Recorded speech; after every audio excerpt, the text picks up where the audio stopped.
Wish you a very happy and successful 2023, everyone. The defining characteristic of the year that has gone by, 2022, was the rise in US real yields. I mean, consider this. The US two-year real yield rose 500 basis points between March and October. I want to say that again, 500 basis points. That's the risk-free rate of the world, right? And that goes up by 5 percentage points.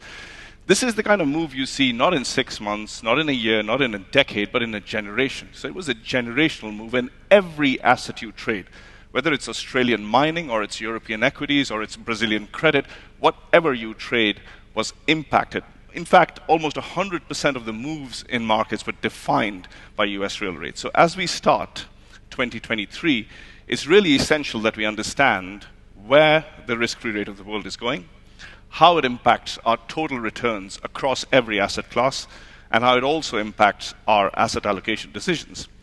And I can't think of anyone better suited to help us navigate this complex landscape than Jeff Gundlach. He's the founder, CEO, and CIO of DoubleLine. In 2011, Jeff appeared on the cover of Barron's as the new bond king. In 2013, II named him the Money Manager of the Year. In 2012, 15, and 16, he was named one of the 50 most influential investors in Bloomberg markets. It gives me great pleasure in welcoming Jeff to this discussion. Jeff, how are you doing?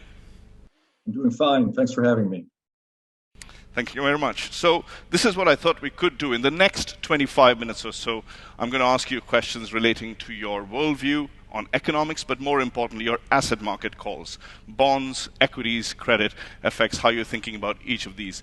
But in the last 5 minutes, I want to give you a set of 10 questions, 10 rapid-fire questions, just with one-word answers, so the investors here can understand what Jeff Gundlach is buying and what he's selling. How does that sound? It sounds fine. Sounds fine. Let's do it. Brilliant. Thank you. Let's get straight into it. So we'll start with the main question of the hour, which is, of course, inflation.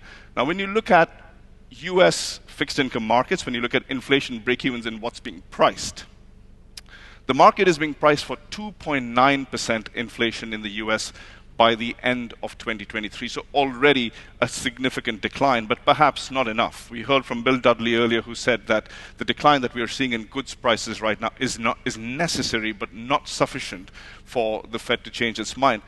Let's start with your view on inflation. How do you think inflation is likely to evolve from here? And by the end of this year, do you think we'll be considerably below 3% or not, Jeff? Well, certainly inflation is going to come down in the United States in the first half of the year, just on the fact that big numbers are rolling off from a year ago. So it seems pretty easy for inflation on, say, the headline CPI to drop down to 4% by the middle of the year. Most economists and the CPI price fixings in the market think inflation is going to fall further than that. I think that that's unlikely. I think it will stabilize at around 4 to 4.5%, unless Jay Powell really means what he says when he says all the hawkish rhetoric, that he's not going to stop, he's going to get the job done. He says that repeatedly in his press conferences. So I believe for him to claim victory, he's going to have to see the inflation rate drop even further than 4%. I don't think that's going to happen if as a base case. However, the recession aspect could change his mind. There's a really strong tension between the weakening economic data, which there's many pockets of the economy that many indicators say the economy is in a recession now or will be in the next few months, and Jay Powell's resolve to bring the inflation rate down. So at some point, we're going to enter a situation, I think, where the Fed blinks and ends up following the bond market to lower yields. And that might lead to a resurgence of inflation expectations. So the real rate move of last year had a lot to do with people's inflation call being wrong. And I think it's wrong again this year. And it's going to lead to a lot of volatility again in the real interest rate. So that's quite interesting, because you're saying that there are two parts of the inflation decline, the two parts of the disinflation process. Part one, the easy part, where the shocks that impacted inflation go away and you get disinflation. But then there's some memory, there's some inertia, and then we get stuck, you said, at about 4 to 4.5%. That's quite interesting. Now, in that context, what do you think the Fed is doing? We heard from Bill Dudley earlier, who said we're probably going to be stuck here for a long time, maybe another 50 basis points, and then stuck there for a long time. We really want to bring down inflation, but you seem to be suggesting that the bond market is right. And what is the bond market pricing in? The Fed says 5.25, and that's the terminal rate, and that's what they're thinking, that's the high. The bond market says that in 1 year's time, we're going to be about 100 basis points lower than what the Fed says, so 4.25. What's your view on when the Fed moves, and how much do they go?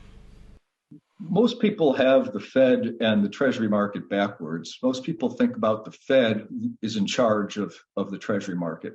That's never been true, and it's not true now. The 2-year Treasury is forever in charge of the Fed. The 2-year Treasury was going much higher in the first quarter and second quarter of last year, and the Fed had to scramble and go to triple-sized rate hikes. And now the 2-year Treasury appears to have peaked at about a 4.7, and it's down at about 4.4, 4.5 right now, almost exactly the same as the Fed funds rate. Historically, after an aggressive hiking cycle, once the Fed catches up to the 2-year, you're near the last hike. So the base case is the Fed's going to hike rates 25 basis points at their next meeting.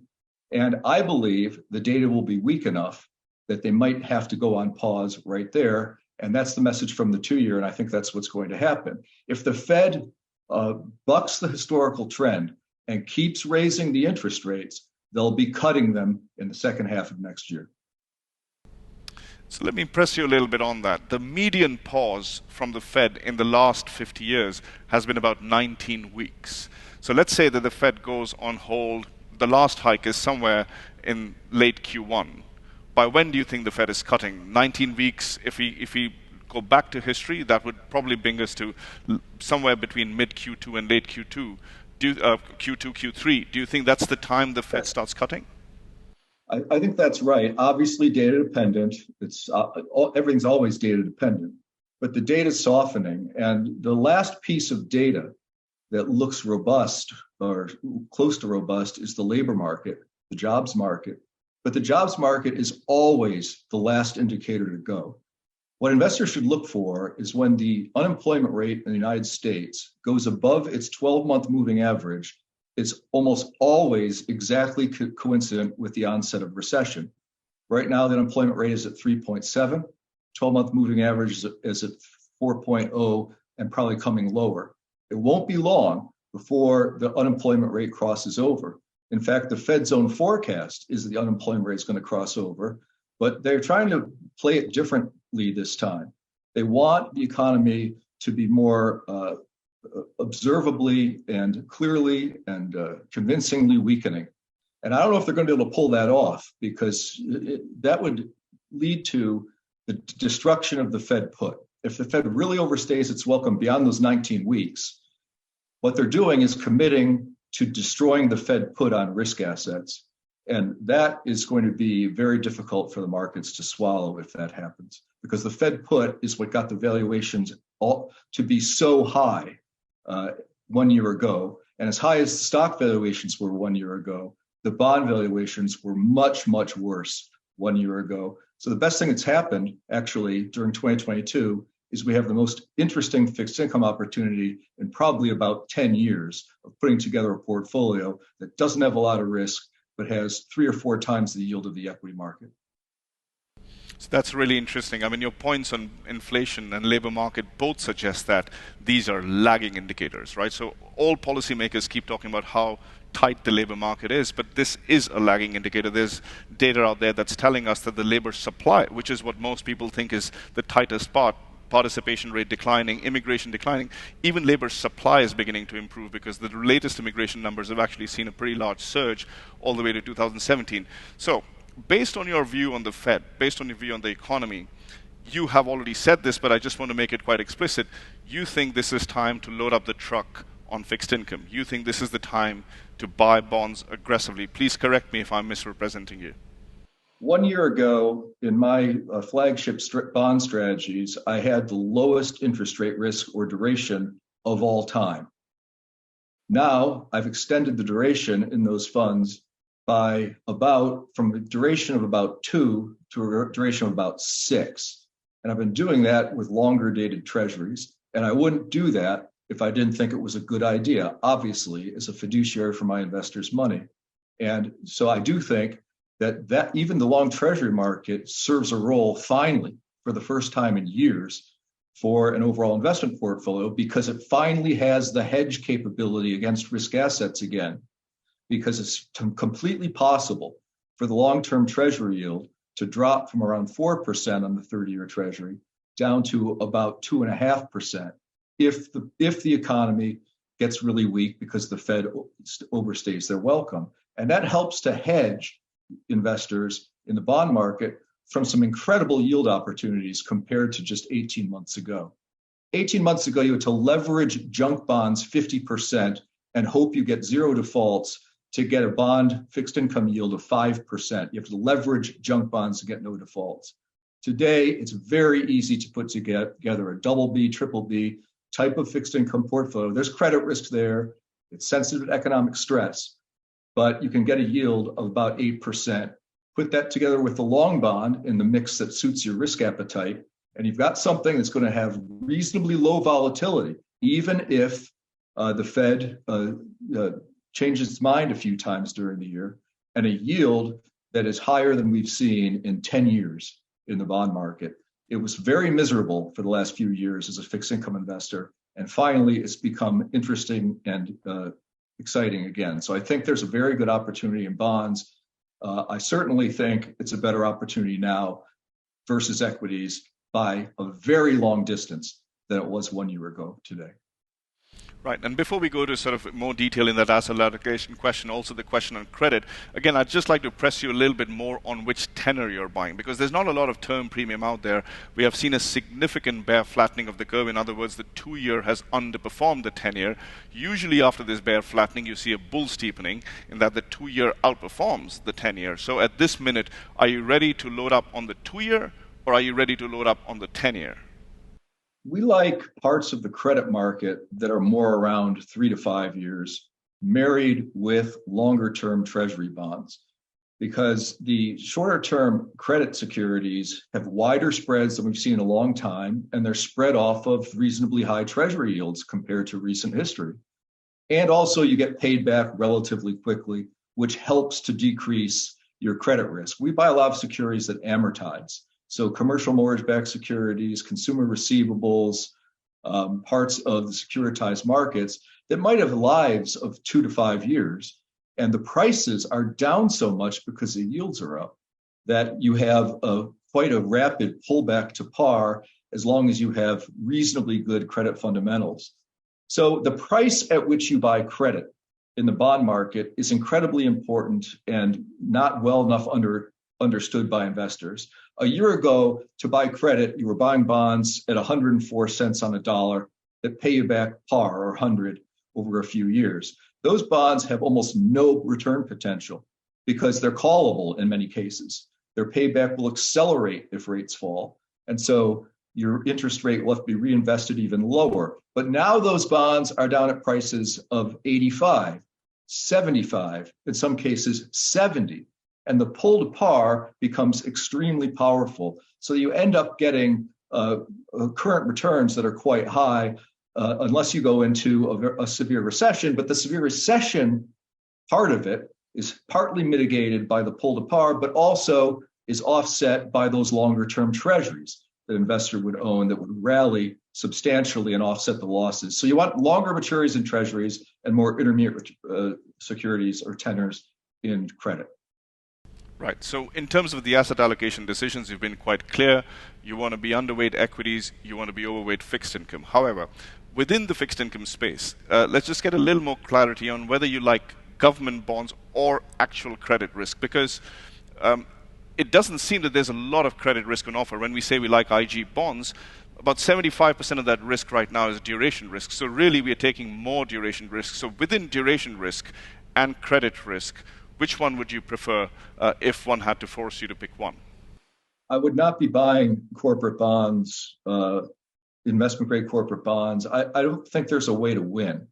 I think that if you have a rising interest rate environment on treasuries, which I don't expect, but if that were to occur, you would have very big problems in the corporate bond market with spreads widening again, like they did during 2022, I think. However, if the economy is weak, you're going to run into default concerns, downgrade concerns on IG corporate bonds.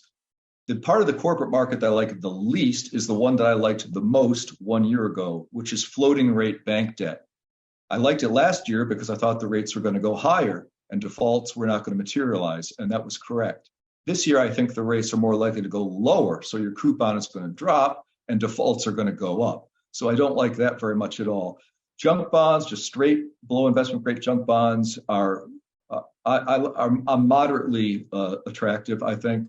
You obviously have to do your credit work. You want long-term treasuries and shorter-term, largely non-corporate credit securities. Those that were not rescued by the Federal Reserve in 2020 and threatened to be sort of always in a rescue possibility should the economy weaken.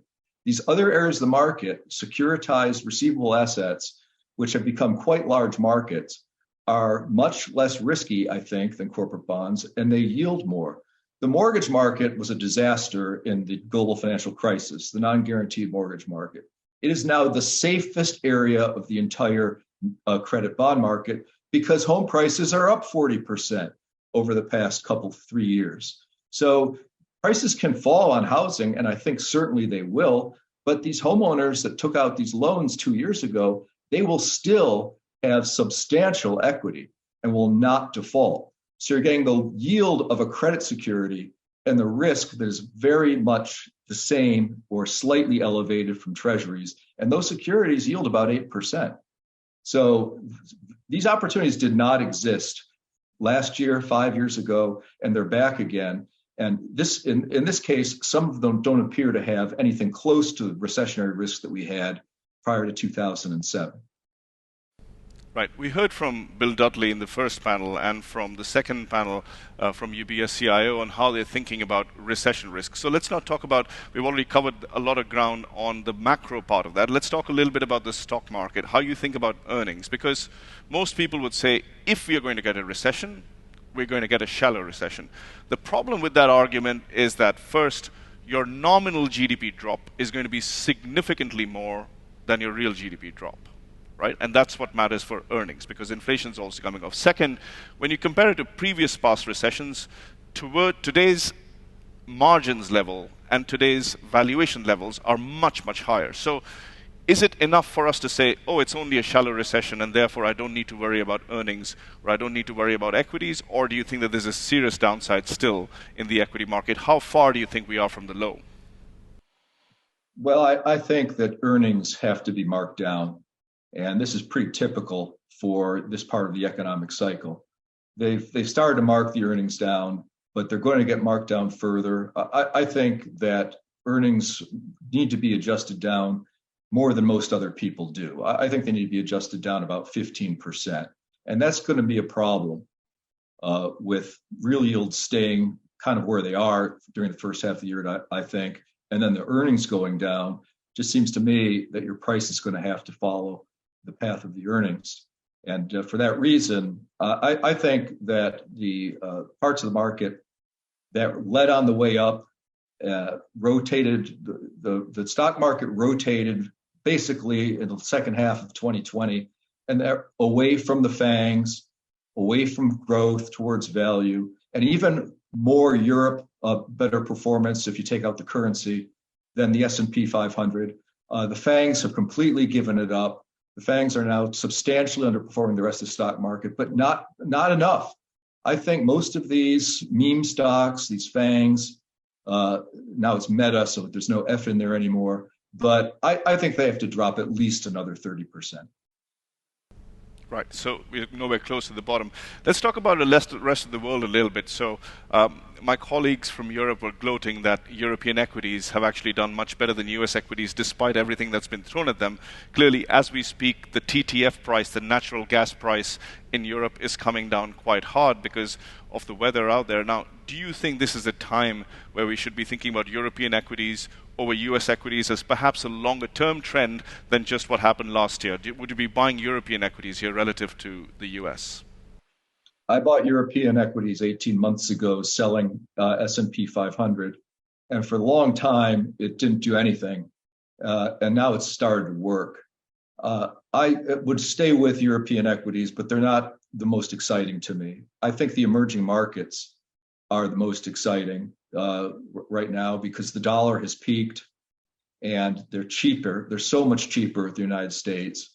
And with the dollar peaking out, I mean, the dollar peak takes time. It's looked like an upside down V in the past several months, and that's very unusual. So I would expect more bouncing around in the near term, but I really believe the dollar has peaked.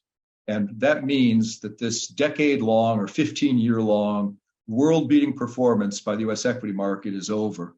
So all of these trends, Europe versus United States, even emerging market versus S&P 500, is showing signs of reversal. It got to an extreme stretched valuation. It's only happened twice before at a massive, massive undervaluation versus the S&P. And I would call it a triple top in that overvaluation of the S&P, and it's now reversed. So there's a lot of room to go on emerging. When you do emerging markets versus developed, I advocate that investors not look at it as a trade. You have to look at it as an investment, which means it might take a while. My favorite investment has for years, and it continues to be for a long-term horizon, is Indian equities. Right. And so within emerging markets, even today, you would prefer Indian equities over Chinese equities. But I did want to get your views. Absolutely. Right. And wanted to get your views on Chinese equities, both tactically and structurally. Tactically, of course, we are going to get a reopening, and some of that is being priced.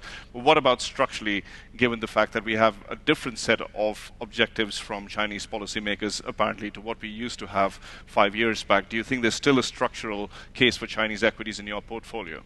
I think the reversal of globalization is not really a positive for Chinese equities. And I think the rivalry with the United States makes it problematic if you're a dollar-based or US-based investor, because I don't know, if it doesn't work out, you're probably left holding the bag. And if the Chinese investment does work out, you might not be able to monetize it, given the ever-escalating tensions that are unfortunately kind of characteristically growing in our reversal of globalization, more tribalistic trend of the global society. Right. There is a lot of negativity around, especially on equity markets from many investors across the board. There's less negativity around on fixed income now, but certainly on equities, there's a lot of pessimism. What could go right? What are the right tail risks out here, and how would you position in a portfolio that's reasonably defensive? You don't seem to be a 60-40 man. If anything, you seem to be a 35-65 man, so you have much more fixed income. But what could go right in risk assets, and in your portfolio, how would you hedge against that? What's your best right tail bet? Well, weirdly, the thing going right begins with something going wrong, and that is the recession gets here and gets steep. And what then goes right is we get the classic response to the recession, which would be more money printing, zero interest rates potentially, more free money, massive budget deficit, because that's the way we have gotten ourselves out of recessions for the past 30 years. And that means that you would have a return of inflation.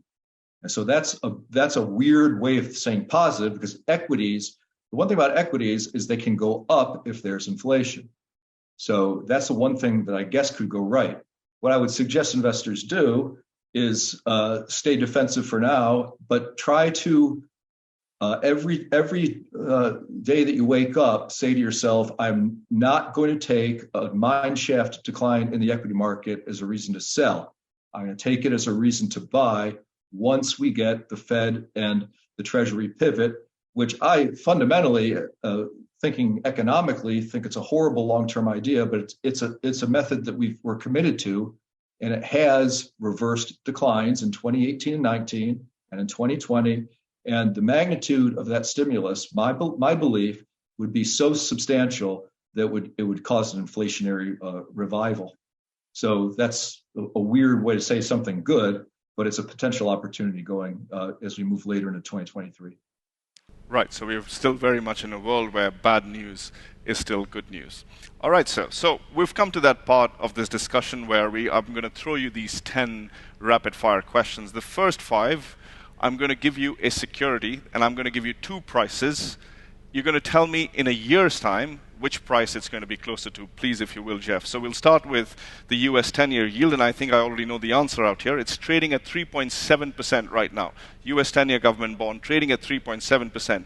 In 12 months' time, closer to 3% or 4.5%? 3%. That was an easy one. The S&P 500, currently trading at 3,800 or thereabouts. In 12 months' time, closer to 3,000 or 4,500? 12 months' time. I don't think it's going to be terribly close to either, but I would take the lower number. Okay, 3,000. Oil price, Brent, currently trading at 80. I'm going to give you a narrow range. In 12 months' time, closer to 60 or closer to 100? 100. Okay, so despite the fact that you want to be buying bonds, you think higher oil prices. Euro-dollar, you said the dollar has peaked. Euro-dollar currently at 1.06. In 12 months' time, closer to 95 cents or closer to 1.15? 1.15. So the euro rallies, the dollar sells off. Bitcoin, currently at 16,800. In a year's time, closer to 8,000 or 25,000? 8,000. Very much in line with your view on the stock market. Right. So these are the next 5 questions are simple yes or no questions. Easy stuff, Jeff. So now we're talking about a 5-year time horizon, not a 1-year time horizon. So in 5 years' time, trend inflation in US and Europe below 2%. Yes or no? No. So inflation sticky. China trend growth above 3%. Yes or no? No. Weaker China going towards Japan. Major central banks doing QE again. Yes or no? Yes. Yes. Yes. Just in case you didn't hear that. EM assets have delivered superior returns to developed market assets over a 5-year horizon. Yes or no? Definitely yes. That's a yes as well, again, consistent with QE. And in 5 years' time, do we have an Italian debt crisis? Yes or no? I think not. But if I'm wrong, it will be a much bigger debt crisis than just Italy. That's a no. So thank you very much, Jeff. That was a lot of fun. All that remains for me to do is to thank you very much. And thank you all. Thank you. Thank you very much.